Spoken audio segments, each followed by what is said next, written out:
मीरा भाईंदर में एक ऐतिहासिक अस्पताल जिसका हर लोग तारीफ़ कर रहे हैं। हमारे एरिया के एक एजेंट हरी भाई अचानक से दिल का दौरा पड़ा और जा पहुंचते हैं अस्पताल। कई सारे फ़ोन हमें भी, लेकिन सिर्फ एक ही जवाब मैंने दिया, आप राशन कार्ड लेके जाइए, आपको किसी भी रेफरेंस की ज़रूरत नहीं। सर, इस अस्पताल में उनका इस तरीके से इलाज हुआ कि वो रोज़ दिन रात आपका गुण गाते हैं। लेकिन ये 100 बेड का अस्पताल इतनी बड़ी लोक संख्या में किस तरीके से पूरेगा? नहीं, ये बात आपकी सही है, मगर मैंने तो शुरुआत तो की है। देखिए, उस अस्पताल में खाली येलो, ऑरेंज ये दो ही नहीं बल्कि वाइट रेशन कार्ड वालों को भी अभी मुफ्त का इलाज, यानी 5 लाख तक का जो खर्चा है वो राज्य शासन के महात्मा फुले जन आरोग्य सेवा के माध्यम से हो रहा है, ताकि लोगों को जो गरीब लोग हैं उनका इलाज हो सके। और मैं अपने आप को खुशनसीब समझता हूँ कि राज्य शासन की जो योजना है वो योजना मीरा भाईंदर महानगर पालिका क्षेत्र में मैंने, मेरी माता जी जो है इंदिरा बाबूराव सरनाइक, उनके नाम का ये अस्पताल बनाया और पूरा 100 बेड का अस्पताल पूरा फुल रहता है। और उसी तरह से जैसे थाना मीरा भाईंदर में मैंने बनाया, वैसे थाना में माननीय मुख्यमंत्री जी के हाथों से कल 150 घोड़बंद हॉस्पिटल का, अपने बेड के हॉस्पिटल का घोड़बंदर रोड स्थित नलपाड़ा में उसका उद्घाटन हो रहा है। तो मैं वही कहा कि राजनीति करते करते, समाज सेवा करते करते एक पुण्य का काम भी हमारे हाथों से हो रहा है, जिसकी वजह से लोगों का आशीर्वाद हमें मिल रहा है। जीत के आने के बाद आपके विकास की गंगा किस ओर बहेगी? नहीं, देखिए, अस्पताल की हम बात कर रहे थे।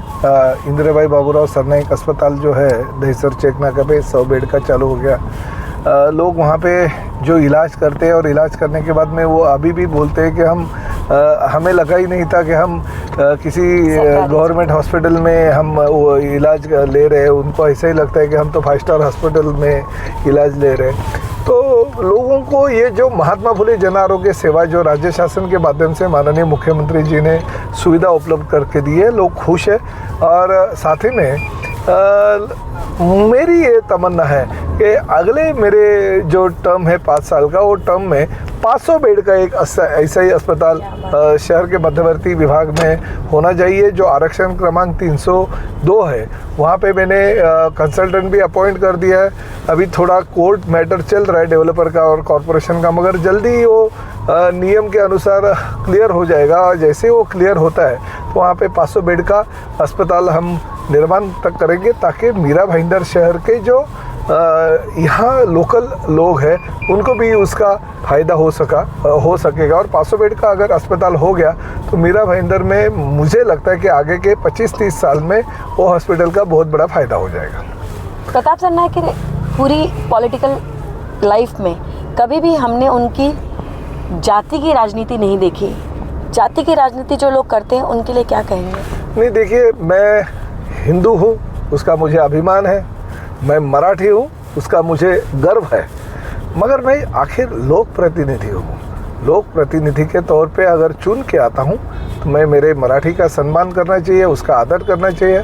जो हिंदू मैं हूँ उसका मुझे गर्व होना चाहिए, मगर साथ में समाज के हर जाति पाति के लोगों की जो समस्या है उसको छुड़ाने का काम उसने करना चाहिए, ना कि बल्कि मैं ये समाज का हूँ, मैं वो समाज का हूँ, मैं ये जाति का हूँ, मैं वो पार्टी का हूँ।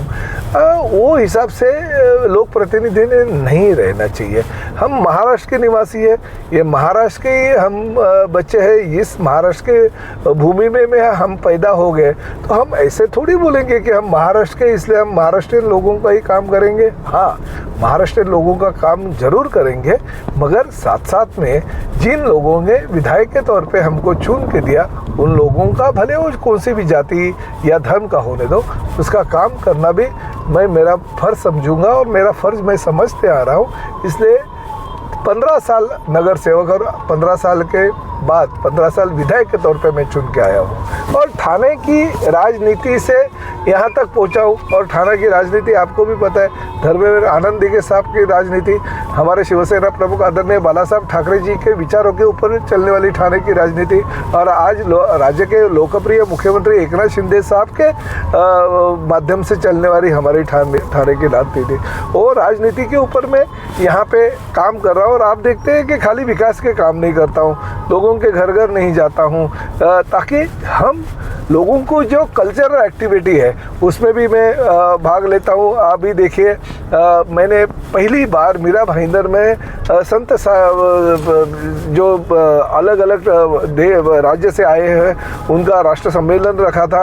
राज्य के मुख्यमंत्री वहाँ पे आए थे, दो शंकराचार्य आए थे, जगत गुरु आए थे, राम मंदिर के कोषाध्यक्ष आए थे, वृंदावन से अनिरुद्धाचार्य जी आए थे। लाखों की संख्या में लोग यहाँ पे उनका प्रवचन सुनने लोग आए थे। वहाँ पे गौ माता को राज्य माता का दर्जा देने का निर्णय भी माननीय मुख्यमंत्री जी ने शंकराचार्य जी के कहने पे डिक्लेयर कर दिया। तो ऐसी हमारी जो हिंदुत्व की भूमिका है, भावना है, वो काम हम करते हैं, उसके कार्यक्रम हम करते हैं। दिसंबर महीने में हमारा बहुत अच्छा मीरा भाईंदर आर्ट फेस्टिवल होता है, उसमें बहुत बड़े बड़े कलाकार अपनी कला पेश करते हैं। साथ ही में नवरात्रि में हमारे गरबा रास का, दांडिया का आयोजन हम बड़े पैमाने पर करते हैं। 30-40 हज़ार लोग रोज़ वहाँ पे गरबा और दांडिया खेलते हैं। चैत्र नवरात्रि में दुर्गा का देवी की स्थापना हम करते हैं। बहुत बड़े पैमाने पे दुर्गा भक्त वहाँ पे आता है, अम्बे माता की प्रार्थना करते हैं।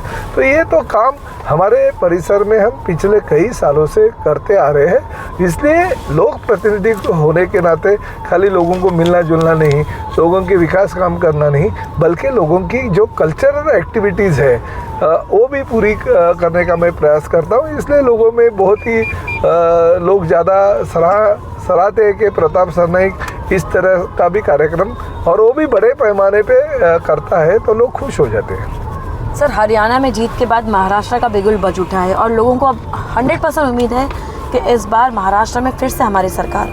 नहीं, देखिए, हरियाणा की वजह से महाराष्ट्र में हमारी सरकार नहीं आएगी। आप अगर पिछले 2.5 साल का राज्य के मुख्यमंत्री एकनाथ शिंदे साहब का और महायुति सरकार का जो काम आप देखोगे, आप खुद भी बोलोगे कि नहीं, महाराष्ट्र सरकार ने 2.5 साल में किया। महाराष्ट्र शासन की स्थापना होने के बाद में भी इतना काम नहीं हो गया था, उतना काम इस 2.5 साल में हो गया।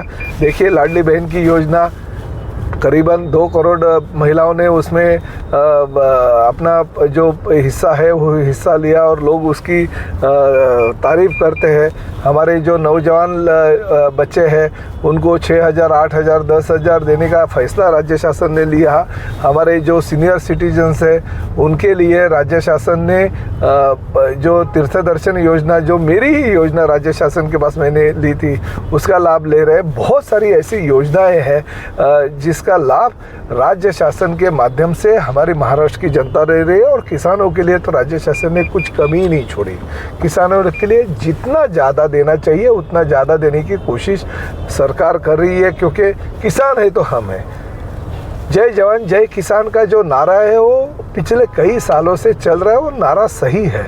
अगर हम जवान नहीं रहते तो हम सुरक्षित नहीं रहते, किसान नहीं रहते तो हम भूखे पैसे रह जाते थे। तो ये जो नारा है वो नारा सही नारा है और उन दोनों के लिए राज्य शासन ने कुछ करना चाहिए। तो मुझे ऐसा लगता है कि जितना भी वो किसानों के लिए राज्य शासन करेंगे उतना कम है, मगर हम कोशिश करते हैं कि ज़्यादा से ज़्यादा किसानों को इस योजना का फ़ायदा किसानों को मिलना चाहिए।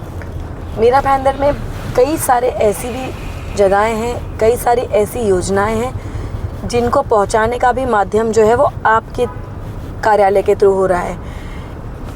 नया नगर जैसे इलाके में जहां हर बार कांग्रेस का डंका बोलता था, वहां आपका एक धुरंधर शेर 5,000 से भी ज़्यादा फॉर्म लाडली बहना का भरता है। आने वाले इलेक्शन में इसका क्या प्रभाव रहेगा? देखिए, मैंने पहले ही कहा कि राजनीति करने वक्त शिवसेना प्रमुख बाला साहब ठाकरे जी ने कहा था कि देखिए, हर एक मुसलमान वो हमें प्यारा है जो राष्ट्रभक्त हो, हर एक हिंदू हमें प्यारा है जिसको हिंदुओं के प्रति प्यार हो। तो ये हिंदुत्व का नारा लगाने वाले शिवसेना प्रमुख आदरणीय बाला साहब ठाकरे जी के विचारों से चलने वाली हमारी शिंदे साहब की पार्टी है, हमारी शिवसेना है। और ये आप भी जानते हो कि मातोश्री जो बाला साहब का निवास स्थान था, वहाँ पे बाला साहब जो हमारे मुसलमान हमारे कार्यकर्ता थे, हमारे भाई थे, नमाज़ पढ़ने के वक्त नमाज़ पढ़ने की जगह भी मातोश्री में उनको मिली थी। तो ऐसा कुछ नहीं है कि किसी एक समाज को बढ़ावा देते देते दूसरे समाज को कम मानना चाहिए।